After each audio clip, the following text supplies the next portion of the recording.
Bapak, Ibu, dan Saudara sekalian, Jemaat GKI Klasis Bojonegoro dimanapun Saudara berada. Jumpa lagi dalam acara Resapi, Renungan Singkat Pemelihara Iman. Renungan kali ini akan diambil dari Amsal pasal 24 ayat 33 dan 34. Tidur sebentar lagi, mengantuk sebentar lagi, melipat tangan sebentar lagi untuk tinggal berbaring. Maka datanglah kemiskinan seperti seorang penyerbu dan kekurangan seperti orang yang bersenjata. Saudara-saudara sekalian, kata sebentar lagi nampaknya sederhana, tetapi bisa berdampak buruk bagi relasi, pekerjaan, karir, bahkan ekonomi keluarga.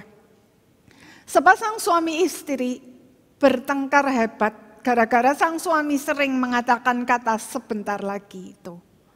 Dan saudara tahu berapa lama yang dia maksud dengan kata sebentar lagi itu? Bisa 1 minggu, bisa 1 bulan, bahkan bisa 1 tahun. Kita bisa membayangkan berapa banyak hal yang seharusnya bisa dilakukan menjadi terbengkelai. Dan banyak kesempatan-kesempatan untuk mendapatkan berkat Tuhan lewat begitu saja.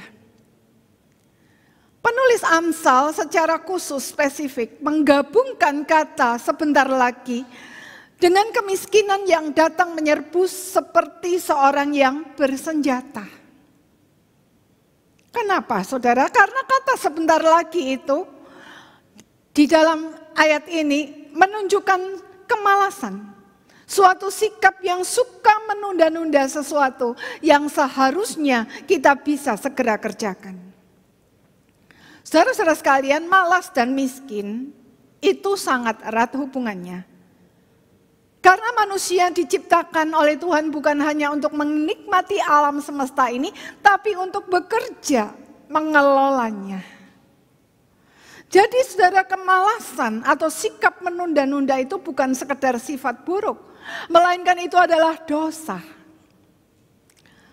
Tentu bukan berarti bahwa semua orang miskin pasti malas, enggak ya.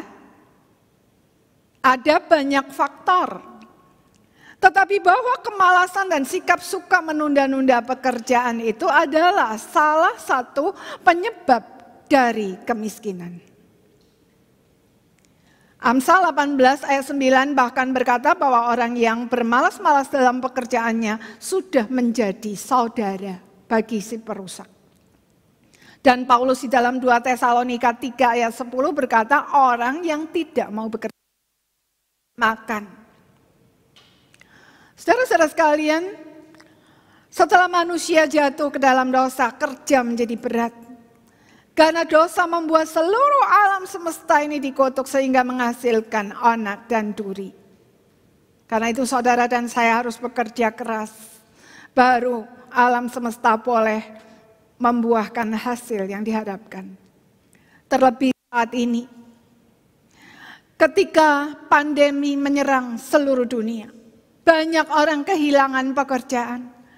Maka bagi orang yang suka berkata sebentar lagi, situasi ini bisa benar-benar membuat kita miskin. Sebab bagi orang yang malas dan suka menunda-nunda pekerjaan, mencari Tuhan saja untuk mendapatkan jalan keluar malas. Bahkan ketika Tuhan sudah menunjukkan kepada kita jalan keluar, orang malas akan berkata sebentar lagi dengan 1001 macam alasan untuk tidak melakukannya.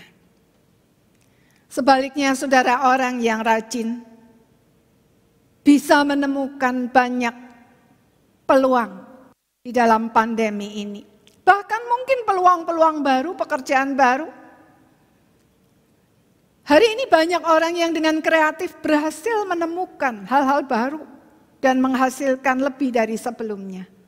Tetangga saya sangat kreatif dalam melihat peluang yang ada. Dia melihat banyak orang suka goes, lalu dia berjualan sepeda.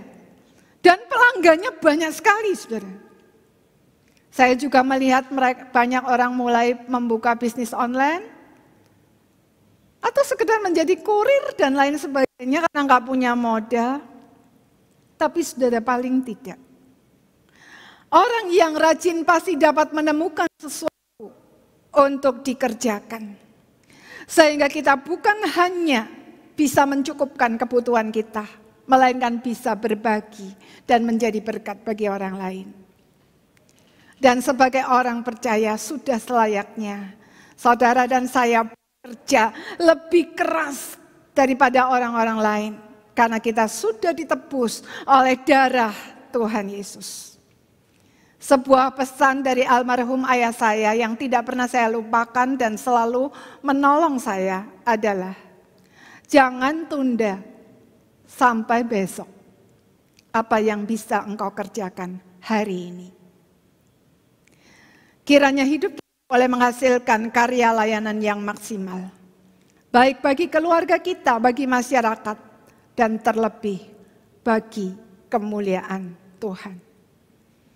Sehingga kita pada akhirnya boleh mendengar Tuhan berkata, baik sekali engkau hambaku yang baik dan setia. Engkau sudah setia melakukan hal-hal yang kecil. Aku akan memberikan kepadamu tanggung jawab yang lebih besar. Masuklah dalam kebahagiaan Tuhanmu. Amin. Mari kita berdoa. Bapa Surgawi, kami bersyukur karena kami diciptakan dengan sebuah tanggung jawab dan hak istimewa untuk mengelola alam semesta. Kami bersyukur karena Tuhan tidak hanya memberikan hak dan tanggung jawab itu, tetapi Tuhan memberikan kepada kami segala perlengkapan yang kami butuhkan untuk melakukannya. Tolonglah kami Tuhan di tengah-tengah masa sulit ini. Mata kami bisa terbuka melihat peluang-peluang yang ada. Dan dengan berkat-Mu dan hikmat-Mu kami boleh melakukan atau menemukan pekerjaan-pekerjaan baru. Dan kami boleh menikmati berkat Tuhan yang Tuhan janjikan kepada setiap orang yang mau melakukan tanggung jawabnya dengan baik. Ya Tuhan, kami juga mau berdoa untuk bangsa dan negara kami. Untuk segala masalah yang sulit yang harus kami hadapi. Tuhan, kami serahkan pemerintah kami. Lindungi dari segala yang jahat. Berikan hikmat. Dan kami Tuhan menantikan Engkau sendiri bekerja. Memulihkan kami semua. Terima kasih Tuhan, di dalam nama Tuhan Yesus kami berdoa. Amin.